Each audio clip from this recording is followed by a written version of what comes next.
Welcome to the ExFiles, a special edition podcast from Full Prefrontal.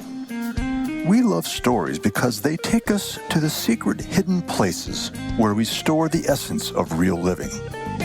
Only through stories do we witness extraordinary moments of human resilience. In these special edition episodes, we hear the stories of former clients, learning about their gifts, challenges, aspirations, letdowns, and inner activism.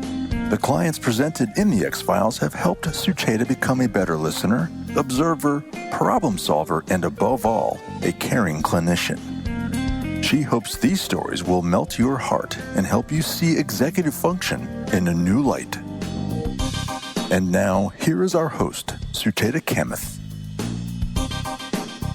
So Todd, you know I love my work. One of the perks of being in this profession is to meet interesting people and get to help people who otherwise you will never meet. And today we have a very special guest. I not only know him and have gotten to know him over a long period of time, but I also know his family. And he's the nicest young man. And I hope you can hear in our interview how we both have cherished our relationship. And I particularly have found his talents and artistic acumen really very heartwarming. And in fact, in my office, if you ever come, you will see a collection of his art pieces. So I bring you Trevor Belmont. He was a client of mine, and I think you will soon understand why his story is an important one for everyone to hear. So Trevor, welcome to the show. Hey, good to be here. So let me get started with my questions. What made you seek help? Did the issues that you were dealing with, were they impacting many parts of your life? And can you share with us, what were those issues when you began to kind of struggle? All right. Well, I have to admit, what made me seek help was my first semester of undergraduate college. This was around 2005 or so. I was down at a college, Eckerd College in St. Petersburg, Florida, and I did terribly. I was failing. I had always had trouble in the past. I had been diagnosed early with some of the issues I have. So I knew I had issues. I just wasn't prepared for how big of an impact they were going to be once I was out on my own. And they impacted a lot.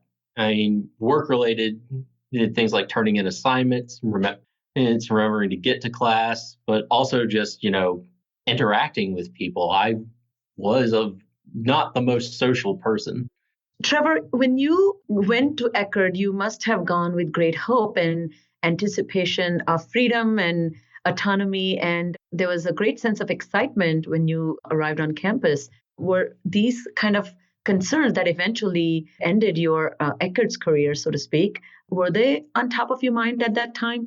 Not really, no. I had signed up to get disability services, but then again, I forgot to go in for half of the first year. So I had the help lined up, but did not actually start it. So that was obviously an issue, but it really wasn't on my mind. My mind was on, going to class, being free, being independent, showing everybody that I could be on my own.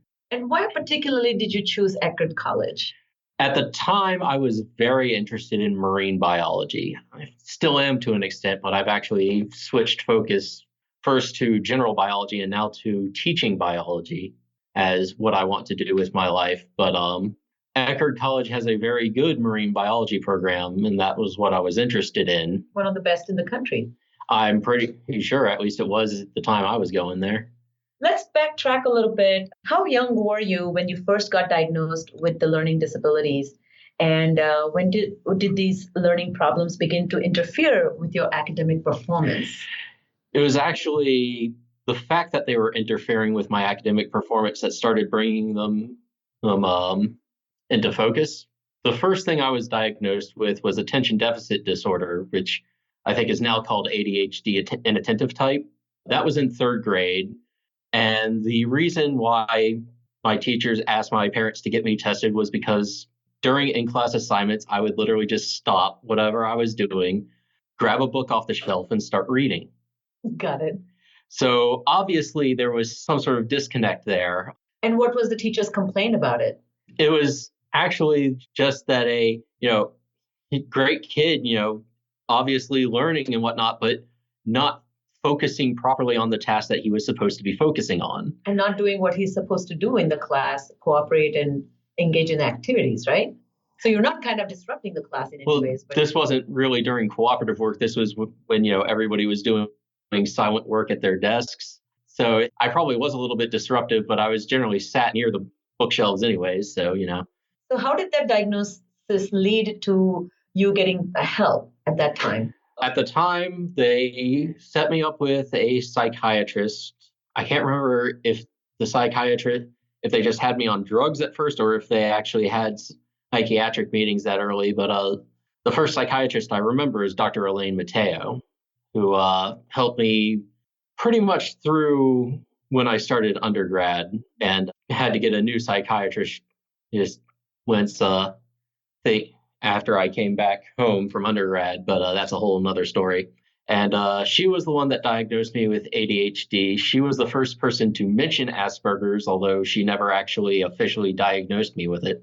And she was also the one who diagnosed me with chronic depression, which has contributed to my problems in its own special way throughout the years.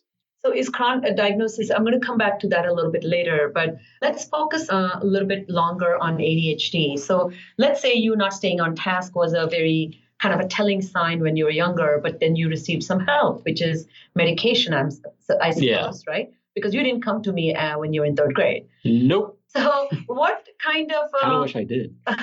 What kind of things did the medication do to your ability to focus as well as engage? Did that improve your studying skills? To be honest, I am still uncertain myself. People around me told me it was helping me focus, but I have never had the best internal lens towards my focus. So it's half the time I can't tell if the medicine's working or not. I will say I went through a entire smorgasbord of different medications early on because I kept popping up with some of the weird side effects. Like some of the early ones, I managed to get increased aggressive tendencies, which led to its own lovely set of issues in school. But others suppressed appetite, and just generally, we had trouble finding one that both helped me and did not cause some other issue to crop up. That's really complicated matter, right? Oh, yes. Anything that is dealing with brain chemistry is going to have complications pretty much.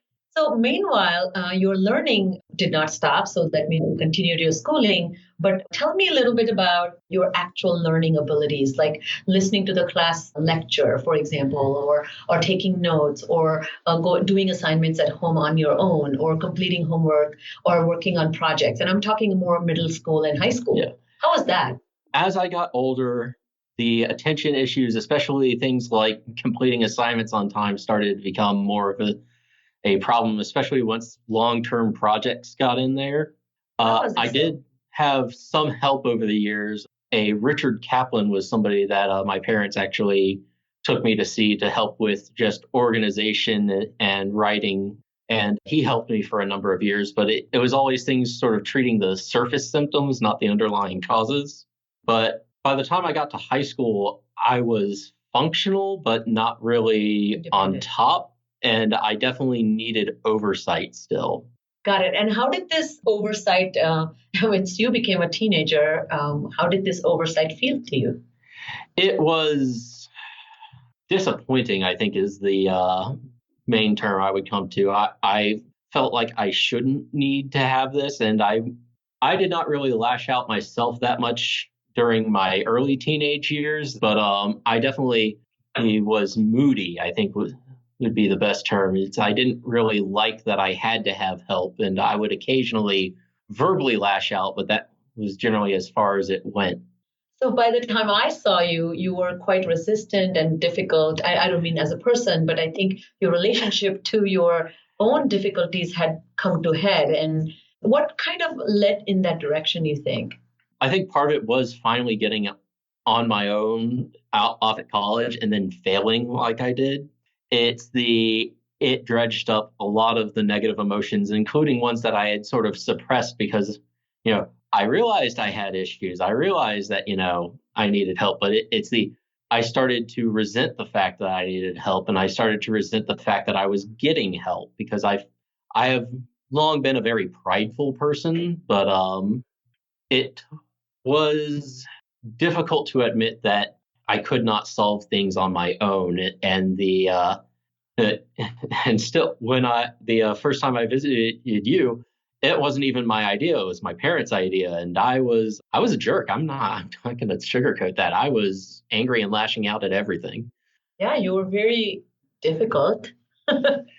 And you almost directed that anger towards me as if I was the bearer of the bad news. So I must be the most evil person to be hated. And I don't agree. I directed it at everyone. Let's be honest. It's my parents, myself. I'm sure my brother managed to get some in there, even though he was already off at college doing his own thing a couple states away. Got it. So it's so interesting. I want you to talk a little bit about that because I think there are a lot of parents who are struggling with this, their own, particularly teenage children, that they need help, but those very people who need to help are being pushed away or they are resisted or they are protested against. And so how can you help somebody who doesn't want the help? My parents just sort of forced me to do it. And it can be hard. I know my own progress with dealing with my issues went a lot slower than it could have because I was pretty much resisting tooth and nail any sort of suggestions given. Thank you for mentioning that. I think my experience, Andrew, working for the last 20 years, that people who come to me because they want change, but once they realize what goes into making that change, they start, backtracking and they're resistant or they kind of don't like this anymore. Well, it's one thing to talk about change and how, change is going to be good for you, but then it's another thing to realize you are fundamentally altering an aspect of who you are, even if it's a minor aspect. And there is fear there. Change is a very scary thing, especially personal change of this level. And anger is one of the easiest ways to ward off anybody coming towards you with a shake of a hand or with kind of a promise of a better future. It's if you attack people first, they don't have a chance to attack you, basically. That brings me to this question that your relationship to advocacy. So sounds like in middle school and high school, and I'm ignoring the elementary years because you were young enough and not probably mature. I didn't understand at all. You didn't understand that. My understanding basically amounted to here's a pill, take it every day, and it'll help you. Got it. So nobody really educated you about why and how of the impact that these things could have. They might have tried, but if they did, it didn't really register with my brain. It was more just something wasn't right. This is how you solve it. Therefore, this is what we're doing. Got it. So in middle school and high school, can you describe a little bit more about your difficulties, not just academic, but the social ones? And how did that all collectively impact you as a learner and your interest and motivation? Yeah. Social issues were the big thing in middle school, especially. I was not popular. I kept to myself a lot. I had a few friends, but I was not bullied by any means, but I was particularly sensitive towards jokes or taunts directed to me. And for several years, I would try and lash out at that.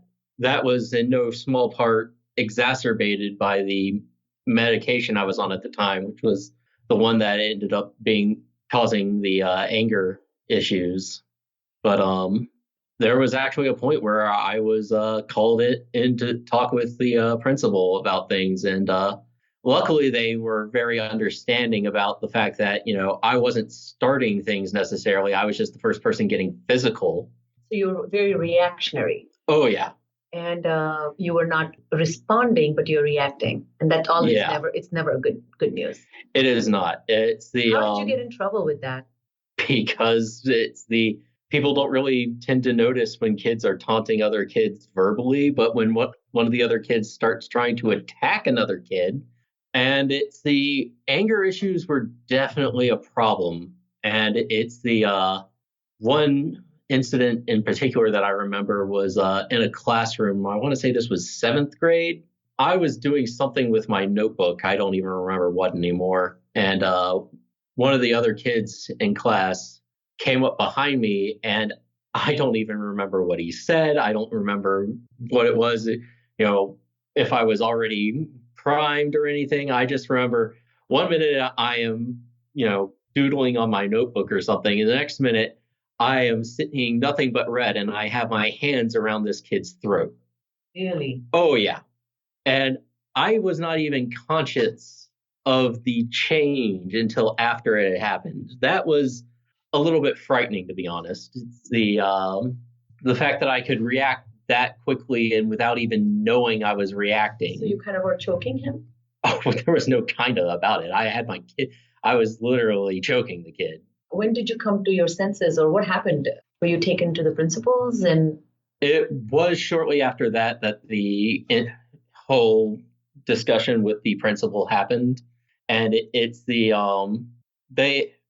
do believe shortly after that I was switched off of the medication I was currently on into a different one, which helped matters some. I still occasionally have temper issues. In fact, my current psychologist refers to me as the world's largest bomb on the world's longest fuse.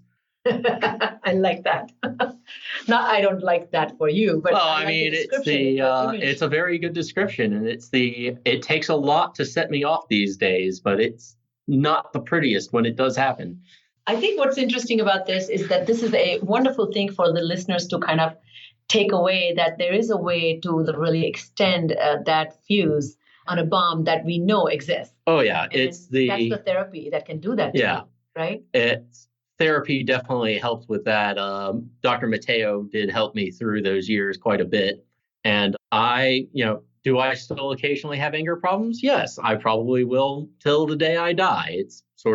It's a part of me, but it's a part I've come to accept. But I've accepted that I will always have this issue. The thing that I always try to work on is, okay, how can we prevent this issue from coming to bear quite so often? So, Trevor, I have explained this to you many times about executive function or executive dysfunction, that these are supervisory skills. They supervise how you regulate your thinking, your actions, and your emotions. And so the not being able to regulate your anger can become a problem by itself. But once a young man is angry, then the focus is on dealing with that. But as you have said, anything that's underlying that anger never gets enough attention. And in your case, what I know is, being frustrated, not being able to effectively show you have understood something, or not having done the homework makes you, somebody assigning that work again and again, but the work is so boring. So now you're doing it the fourth time, but incomplete, and that can make you very, very angry. But the goal of life is to really manage emotions as much as you're managing your goals and your future, so to speak. So that brings me to this question about the encounter with me. When did you first understand the term executive function or executive dysfunction? The first time I heard that was actually my first meeting with you. I had never heard of the term executive function before. I had never heard of the term executive dysfunction before. And it was enlightening, to say the least, that, yes, I had these other issues like ADD and depression and whatnot, but that there was another issue that I had all along that was, a major cause of most of my problems, that was just being sort of left there untreated. I'm not even sure the word, it wasn't really upsetting so much as like, why did we not catch this before? Frustrating is the good word for it, actually. There are times I wonder, had this actually been caught, say, in middle school or even high school, would I have had nearly as many problems as I ended up having? Oh my, it would have been so much better if it was identified, treated, and supported. You would have definitely had different experience. I can tell. I think what's so interesting to me that you were diagnosed with ADHD, but nobody really explained the fundamental cognitive profile of a person with ADHD is executive dysfunction. The most I ever got was just hard to focus. Yeah, no. And so tell us a little bit, what have you come to understand what executive functions mean, and what have I explained to you that has stuck? It's the one thing that always stuck with me was you mentioned at one point 3 different types of memory, and I can never remember the names of the types of memory. I just remember the first is remembering you have a wife, the second is remembering your wife's birthday, and the third, which is the one that executive function messes with, is remembering to pick up the birthday present for the birthday before the birthday actually happens. Of your wife.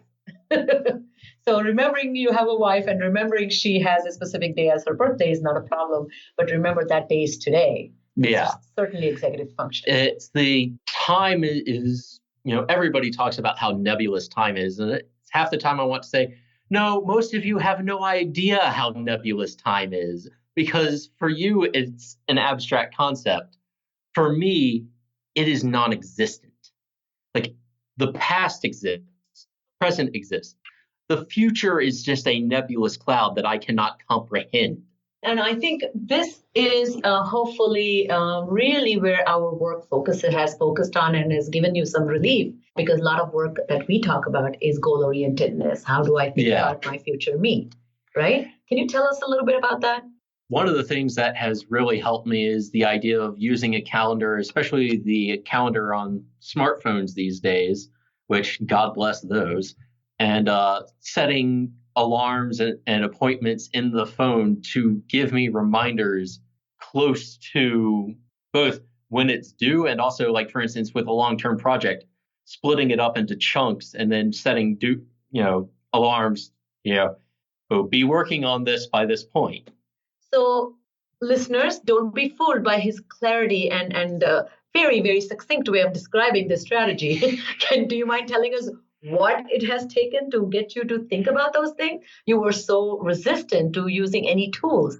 Oh, yeah. For managing your time. Well, like I said, especially I was, due to the anger I had at first, I was very adamant about not actually following through with anything.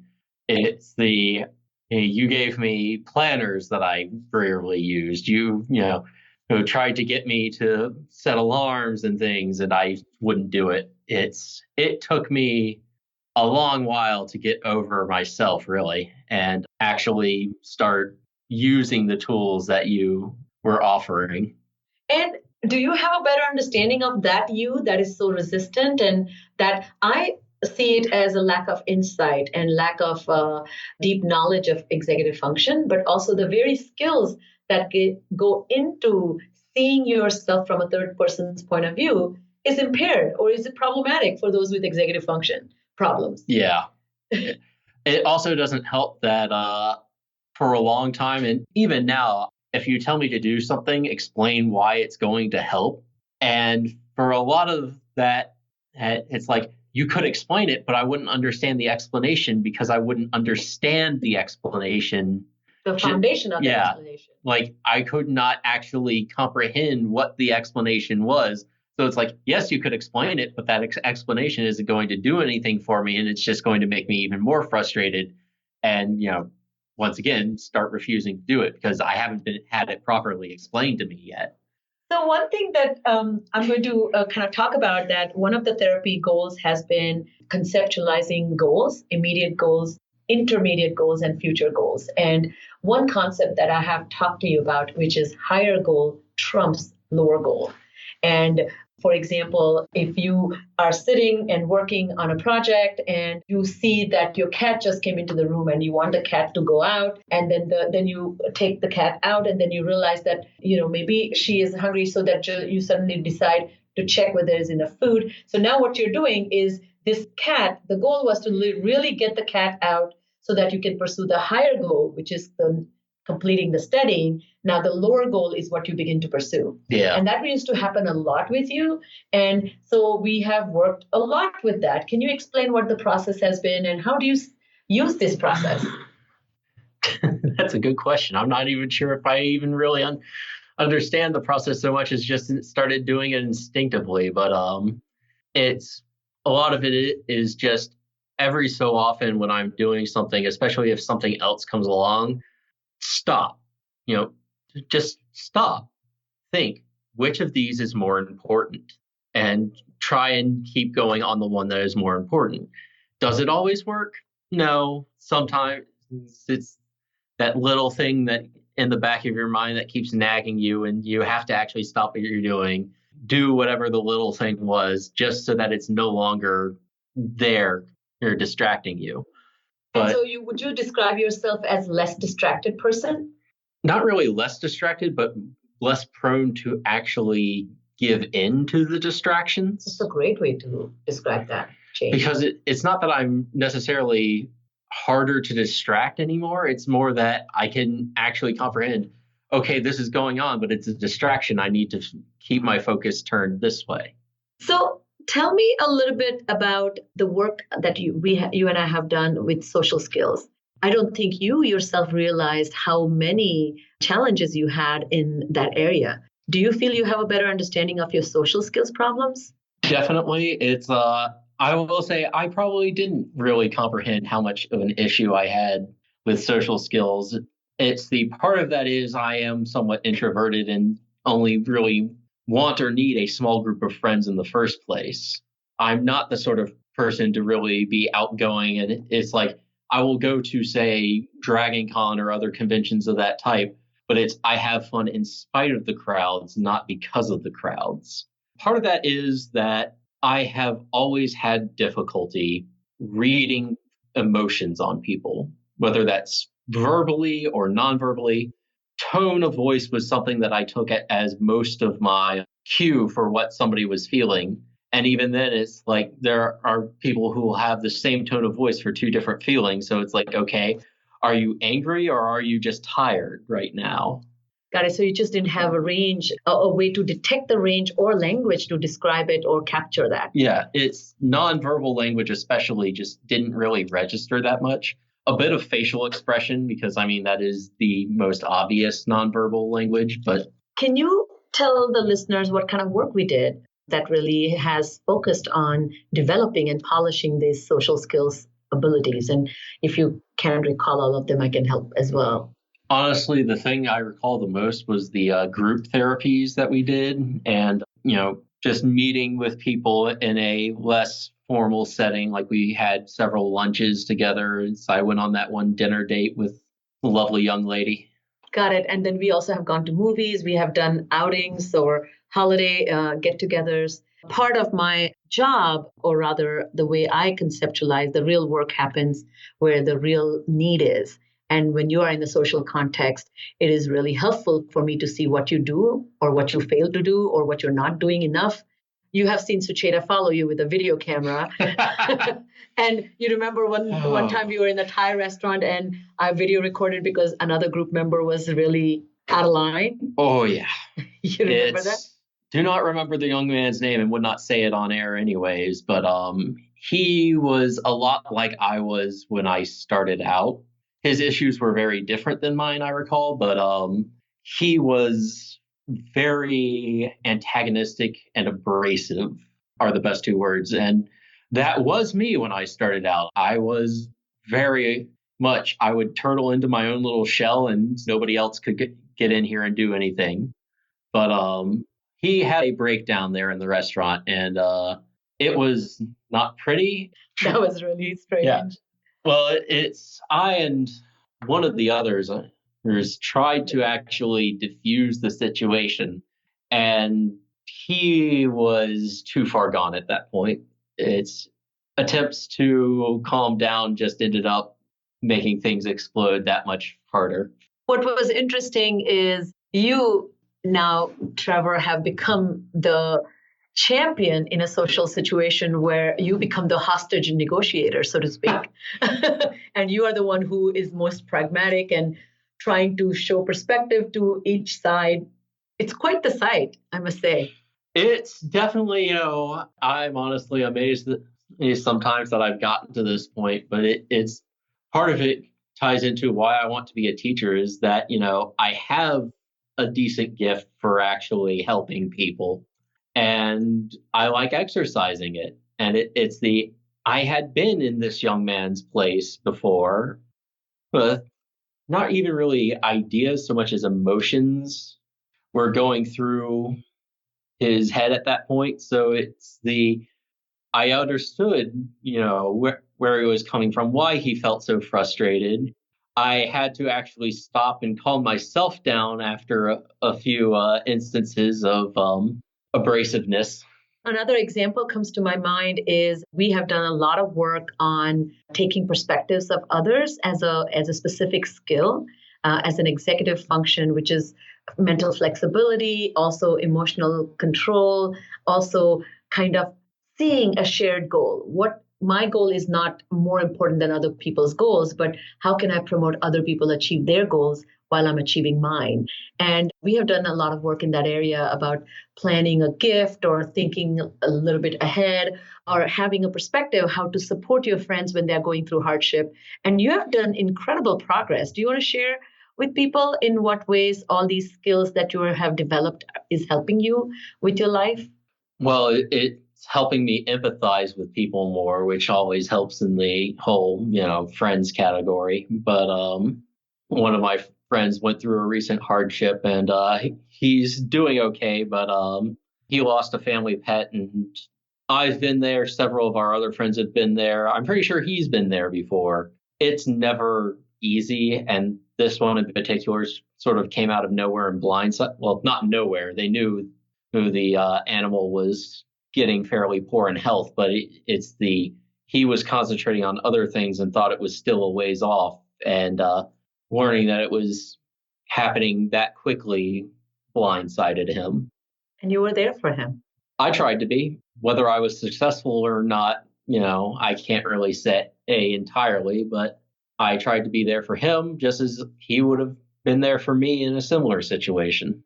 So, Trevor, tell us a little bit about your anxiety disorder. You were recently diagnosed with that, rather in your journey of this, ADHD, followed by Asperger's or not, and then this depression. But anxiety came along as a diagnosis much later. How does this fit with your own understanding of all the things that you struggled with, and that must have made life quite complicated? Well, I always knew that stress tended to make me shut down.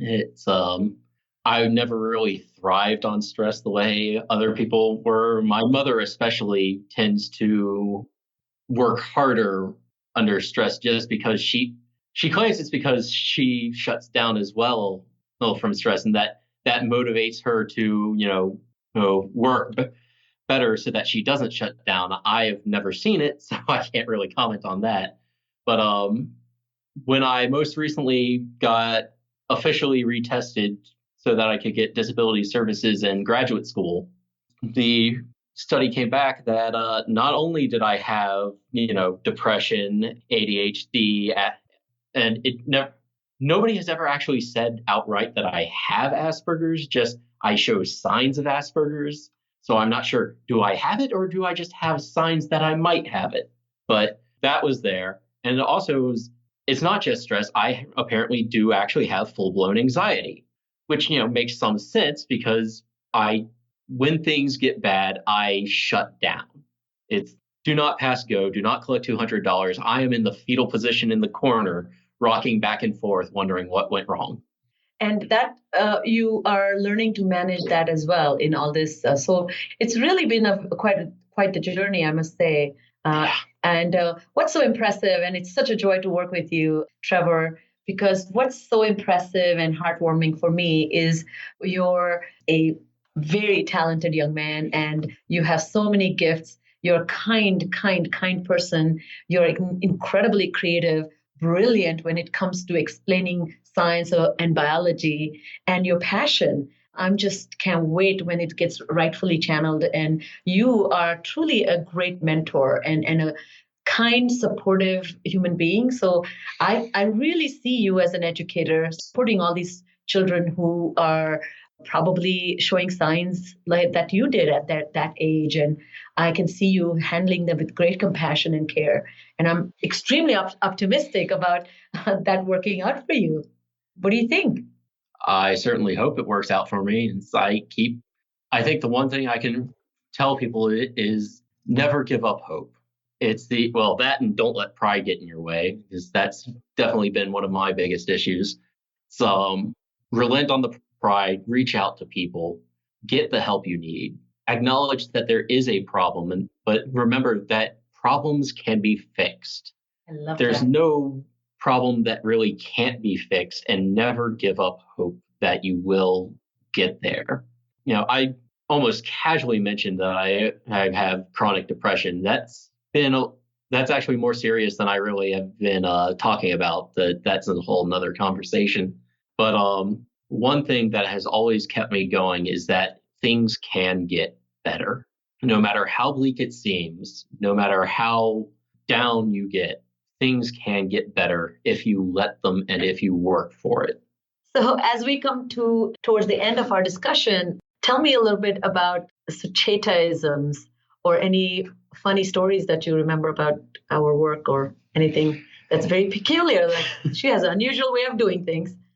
Oh, well, you found the whole concept of the micro shield that I had for CPR far too entertaining, and I never really understood that. Do you want to tell people that? It still makes me laugh. I was certified as a first responder, so it's granted my certification has actually expired now, and I don't really have the means to reacquire it at the moment. But as a first responder, should somebody have a medical emergency, my responsibility and privilege was to be the person that actually attempted to help them and, basically organize the situation, get somebody to call 911 and try and figure out what's wrong and give the first steps to hopefully reduce the impact of whatever has happened as much as possible before actual medical services arrive. Now, partially because my mother is a nurse and she is a lovely woman and has a very good understanding of exactly how easy it is for diseases to transmit. And she gave me it's called a micro shield. The whole thing is it's basically a little tiny tube of sorts that you put between your mouth and the person's mouth who you're giving CPR to, so that you're not lip locking them. And as I carry my keys on a carabiner on my waist, partially because that makes it incredibly hard to actually leave them anywhere, I, decided the easiest way to make sure I did not forget it anywhere was to attach it to my keys. And Sucheta just seems to have this field day of laughter whenever this comes up. I'm in splits right now. You should see me. Do you know why? I still don't fully understand it. You said something about, I'm so organized and prepared here, but never anywhere else. Exactly. A man who has actually forgotten a calculator to a math exam. I did do that once. You have done that. A man who actually left keys somewhere else has left the house without a wallet. So the variety of things you have done that you need to remember, and the precaution you took for this micro shield so you'll never forget, and the chance of that emergency ever happening in your life, which is negligible, just fascinated me. This out of proportion commitment to something. To be fair, by that point, I actually had come up with ways to make sure that even if I left the house without something, I did not actually get in my car and drive away without something. True. Big improvement, but still not most relevant improvement. Anyways, this is so funny that it makes me laugh, really. Thank you for reminding me that. Thank you so much, Trevor, for being on this podcast. You have given a wonderful message of hope and the clarity with which you have explained this complex a hand that you were dealt. And I really appreciate your ongoing optimism and hard work. And I'm very grateful for you eventually becoming this less difficult person, because literally you have gotten out of your own way. I'm getting there. Well, thank you. Thank you for coming on the show today. Thank you for having me. And remember, people, just because they're not real doesn't mean they're not after you. Thank you for listening to Full Prefrontal, exposing the mysteries of executive functions. To contact our host, Sucheta Kamath, and learn more about her work on improving executive functions, visit her website at cerebralmatters.com. That's cerebralmatters.com. Tune in next week for the next informative episode of Full Prefrontal.